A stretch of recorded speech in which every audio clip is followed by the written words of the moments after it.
వైజాగ్లో ఒక రాత్రికి రాత్రి అంతా మారిపోయింది. ఎప్పుడూ సందడిగా ఉండే ఒక ఫేమస్ ఫుడ్ స్ట్రీట్ తెల్లారేసరికి పూర్తిగా మాయమైపోయింది. Operation lungs. ఈ పేరుతో జరిగిన ఈ సంఘటన వెనుకున్న అసలు కథేంటో ఇప్పుడు మనం వివరంగా చూద్దాం. ఒక్కసారి ఆలోచించండి. వైజాగ్ పాత జైల్ రోడ్ ఫుడ్ కోర్ట్ అంటే కమ్మటి వాసనలు, జనం, కోలాహలం. కాని ఒక్క రాత్రిలో అదంతా నిశ్శబ్దం. ఒక్క ఫుడ్ స్టాల్ కూడా కనిపించలేదు. అసలక్కడేం జరిగింది? ఈ మొత్తం ఆపరేషన్కు అధికారులు పెట్టిన పేరే ఆపరేషన్ లంగ్స్. సెప్టెంబర్ 19, 2025న జీవీఎంసీ ఈ చర్య చేపట్టింది. ఇంతకీ ఈ పేరు వెనుక ఉన్న ఉద్దేశమేంటి, దాని పర్యవసానాలేంటి అన్నీ తెలుసుకుందాం. సరే, ముందుగా ప్రభుత్వం వైపు వాదనేంటో చూద్దాం. జీవీఎంసీ ఇంత కఠినమైన నిర్ణయం తీసుకోవడానికి అసలు కారణాలేంటి? అధికారులు ముఖ్యంగా 4 కారణాలు చెప్తున్నారు. 1. పబ్లిక్ రోడ్లను ఆక్రమించడం. 2. విపరీతమైన ట్రాఫిక్ జామ్లు. 3. ప్రజల ఆరోగ్యానికి ప్రమాదం. ఇక ఆఖరిది ఇచ్చిన పర్మిషన్ల కన్నా చాలా ఎక్కువ స్టాళ్లు పెట్టడం. ఈ చార్ట్ చూస్తే మనకొక క్లారిటీ వస్తుంది.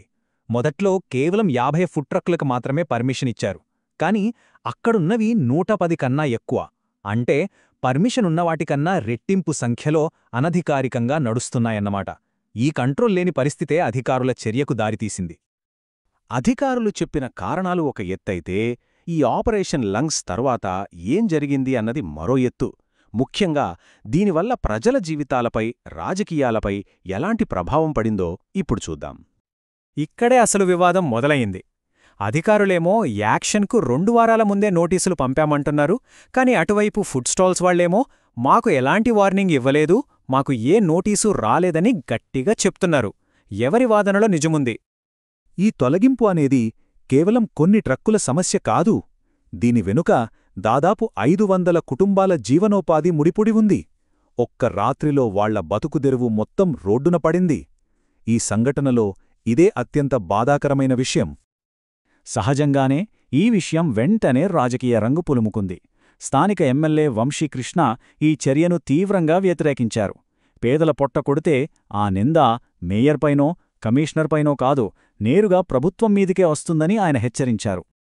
ఈ రాజకీయాలు, జీవనోపాధి గొడవలు కాసేపు పక్కన పెడితే అందరూ ఒప్పుకోవాల్సిన ఒక లోతైన సమస్య ఉంది. అదే ప్రజారోగ్యం. ఇప్పుడు దాని గురించి మాట్లాడుకుందాం. సరే, నోటీసులిచ్చారా లేదా అన్నది వివాదాస్పదం. కాని అక్కడ ఆరోగ్య సమస్యలు ఉన్నాయన్నది మాత్రం కాదనలేని నిజం. ఇంతకీ ఆ సమస్యలేంటి? ఎందుకు అధికారులంతా సీరియస్గా రియాక్ట్ అయ్యారు? అధికారులు ముఖ్యంగా 3 ప్రమాదకరమైన విషయాలను గుర్తించారు. 1.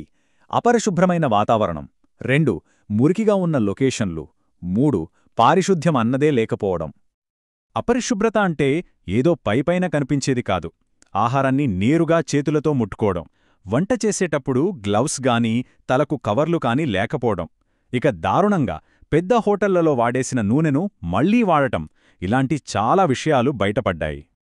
అంతేకాదు, అసలు ఈ స్టాళ్లు ఎక్కడ పెట్టేవారంటే చాలా వరకు చెత్తకుప్పల పక్కన, మురికినీటి గుంటల దగ్గర, కొన్నిసార్లు పారే మురుగునీటి కాలువల పక్కనే ఉండేవి.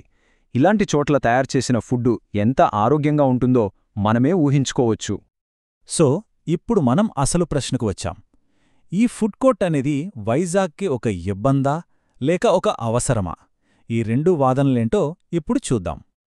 ఇది సిటీకి ఒక పెద్ద తలనొప్పి అని చెప్పేవాళ్ల వాదనేంటంటే, దీనివల్ల ట్రాఫిక్ జామ్ అవుతోంది, విపరీతంగా చెత్త పేరుకుపోతోంది, చాలా వరకు పర్మిషన్లు లేకుండా నడుస్తున్నాయి, అన్నింటికన్నా ముఖ్యంగా జనారోగ్యానికి హాని కలుగుతోంది. కాని ఇంకోవైపు వాదన కూడా ఉంది. ఇది ఎంతోమందికి తక్కువ ధరకే కడుపు నింపుతోంది, వైజాగ్ కల్చర్లో ఒక భాగమవుతోంది, 100 కుటుంబాలు దీనిమీద బతుకుతున్నాయి. పైగా సిటీ ఒక ఐటీ హబ్గా ఎదుగుతున్నప్పుడు ఇలాంటివి అవసరమే కదా అని వాళ్ళు అంటున్నారు.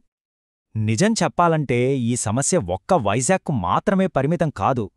అభివృద్ధికి, నియమ నిబంధనలకు, అలాగే సామాన్యుల జీవనోపాధికి మధ్య బ్యాలెన్స్ సాధించడం అనేది ఈరోజు ప్రపంచంలోని ప్రతి పెద్ద నగరం ఎదుర్కొంటున్న అతి పెద్ద సవాలు. కాబట్టి మనం ఆలోచించాల్సిన ప్రశ్న ఒక్కటే: ప్రజారోగ్యం, నియమాలు ఖచ్చితంగా ముఖ్యమే, కాని అదే సమయంలో పేదల జీవనోపాధి కూడా అంతే ముఖ్యం. మరి ఈ రెండింటి మధ్య ఒక నగరం సరైన బ్యాలెన్స్ను ఎలా సాధించగలదు? ఇది మనందరం ఆలోచించాల్సిన విషయం.